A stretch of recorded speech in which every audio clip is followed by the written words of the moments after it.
So I wanted to take a few minutes with this video to talk about 3 interesting PlayStation 5 stories, and if you could hit that like button on the video, thank you to those that do it, and as always, it's very much appreciated. Now, the stories I wanted to talk about today includes a greater potential of a new Uncharted game being on the way for the PlayStation 5, Project Spartacus, the service that'll bring back legacy titles from PlayStation 1, PS2, PS3, and PSP gets new possible details, and VRR launching on PlayStation 5 possibly soon. First, yes or no, do you care about backwards compatibility or not on PlayStation 5? There's this narrative that PlayStation fans don't like playing older games, which was really just a Twitter thing that kind of, bled everywhere else, but who cares about that? Regardless, I'm asking you guys, so yes or no, do you care about backwards compatibility on PlayStation 5 or not? Let me know down in the comments below. Now, diving into the first story of the video, a new Uncharted game on PlayStation 5. So last time we talked about this, we were discussing the box office success for the Uncharted movie. I said that if Sony sees the money being made here alongside the user score of 90% plus on Rotten Tomatoes, they'll probably be interested in making another Uncharted game to line up with the potential sequel for the movie. This is because Sony seems to be pushing this pattern of releasing TV shows / movies alongside the games these shows / movies are based on. For example, Uncharted movie, Uncharted game collection for PlayStation 5. Last of Us TV show, Last of Us remake, and Factions 2. There's also a new Ghost of Tsushima movie, most likely set to line up with the release of Ghost of Tsushima 2 on PlayStation 5, a Twisted Metal TV show, and rumored free-to-play Twisted Metal online game, etc. So you get the point here. Now, in terms of today's news, we got official word from PlayStation Productions here. Reading from Push Square, looks like an Uncharted movie sequel is all but inevitable, as Sony Pictures boss Tom Rotham, hopefully I said that correctly, has described the series as a new hit franchise for the company. The film, which was pulverized by critics but warmly received by cinema goers, decimated its $30 million opening weekend forecast in North America, ending up at around $51 million overall. Its global total is now sitting at a pretty $139 million, meaning it's already made back its production budget. It is President's Day in America, but we are open in most places around the world, and we have another global triumph to celebrate, Rotham said in an internal email sent to staff as published by Deadline. With over $100 million in box office worldwide in just one weekend and a 90% positive audience score on Rotten Tomatoes, Uncharted is a new hit franchise movie for the company. So there you have it. Sony themselves think this movie is a hit, so it wouldn't surprise me if another Uncharted game was being made or thought about right now. It's just a matter of what is the story of the new potential games. Will they reboot Uncharted with Nathan Drake following new adventures, which is what I would want personally, or something else? I guess we'll see in time. Now, diving into the second story of the video, the VRR PlayStation 5 update. So this has been a topic we've been covering for a while now. For people who don't know what it is, VRR stands for Variable Refresh Rate. It's a feature both your TV must have through something like AMD FreeSync and the PlayStation 5 must have for it to work. What it does when both the TV and the PlayStation 5 have it is line up the frames being dished out by the PlayStation 5 to the refresh frequency on the TV, so you have an overall smoother image while playing. This feature was originally rumored to come with the next PlayStation 5 update, but with the beta program going on right now for the PlayStation 5, no mention of VRR came up. The idea was to line up the VRR release on PlayStation 5 to match the VRR supported release on Sony's new line of TVs, which should release sometime this spring and going forward. We've got some new information in this area from YouTuber Vincent To, hopefully I said that correctly, who covers TV reviews and news. He said this on Twitter: "Good news for owners of Sony A90J, A80J, and other 2021 Bravia XR TVs. Sony said the company will begin staggered rollout of VRR firmware update from beginning of March this year.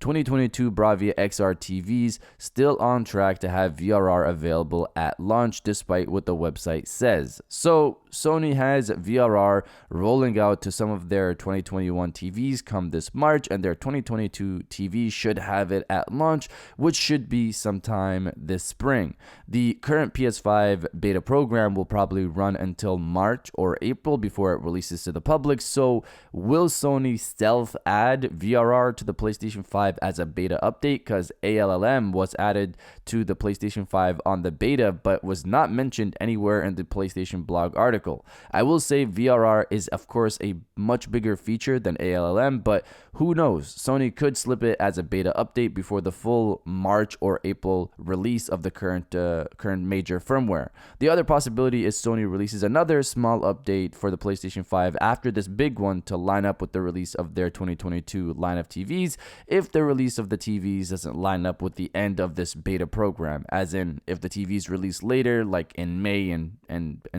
after that. So the latest on this is Sony is pushing VRR support on their TVs. More Sony TVs will get the feature come this March, and moving forward, their new line of TVs, 2022 TVs, will have VRR support at launch based on what Vincent said. So Sony could add VRR to the PlayStation 5 as a beta update and have it be there for the public launch in March or April, or release it as a smaller update sometime after. But you guys let me know if you even have a TV that supports VRR or not. Let me know down in the comments below. And now diving into the final story of the video, Project Spartacus. Reading from GamesBeat, Spartacus is an evolution of PlayStation Plus with 3 tiers. It currently calls those tiers Essential, Extra, and Premium. Although those names could change between now and when the service launches, the subscription for these programs is monthly and starts at $10 and goes up to $16. And what do each of these tiers get you? Here's the current plan. PS Plus Essential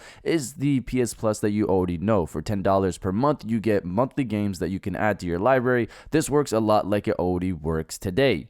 PS Plus Extra, meanwhile, gets you the monthly games and a game catalog for $13 a month. The game catalog is a library of hundreds of older downloadable games. This seems like Sony ripped the download catalog out of PlayStation Now and popped it into PlayStation Plus instead.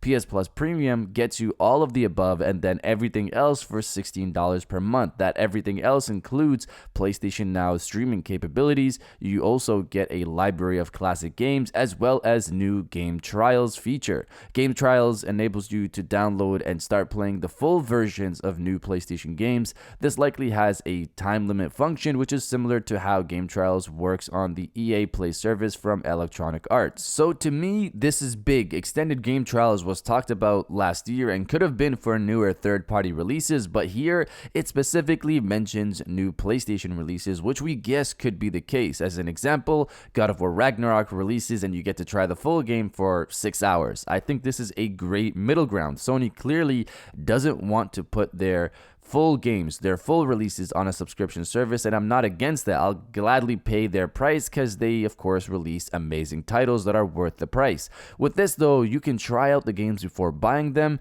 I hope this also extends to third-party games and not just PlayStation releases. As for the classic library, this was also detailed by Bloomberg last year to be PS1, PS2, PS3, and PSP titles, which again will most likely have PS1, PS2, and PSP titles playable locally, with PlayStation 3 probably being stream only still. There's hope out there that those games could be played locally, but we'll have to wait on that. The naming here, PS Plus Essential, PS Plus Extra, and PS Plus Premium, I don't mind them, and they clearly get across what they offer, but Silver, Gold, and Platinum would have been nicer to match with their trophy system. It just sounds nicer. Maybe it's just me. As for the prices, $10, $13, and $16 a month. People are worried that the yearly prices will change for PlayStation Plus as it is now, and I think it would be crazy of Sony to do something like that, considering the PlayStation Plus Essential is still $10 a month like PlayStation Plus is now.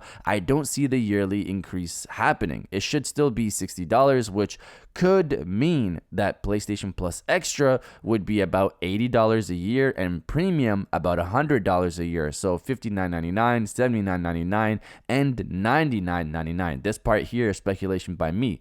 That's exactly the price I thought it would be and should be for the highest tier. $99.99 a year would be an insane value for what you're getting compared to the $180 you have to pay for Game Pass Ultimate.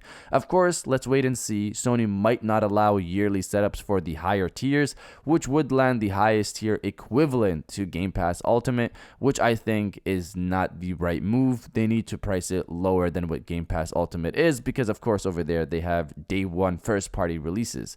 Let's see how this plays out, of course, but you guys let me know if you subscribe to the highest tier or not. Let me know down in the comments below, and if you guys did enjoy this video, please hit that like button as it always helps, and subscribe if you're new. I got new videos every Monday, Wednesday, and Friday, and now I'll check you guys out on the next one.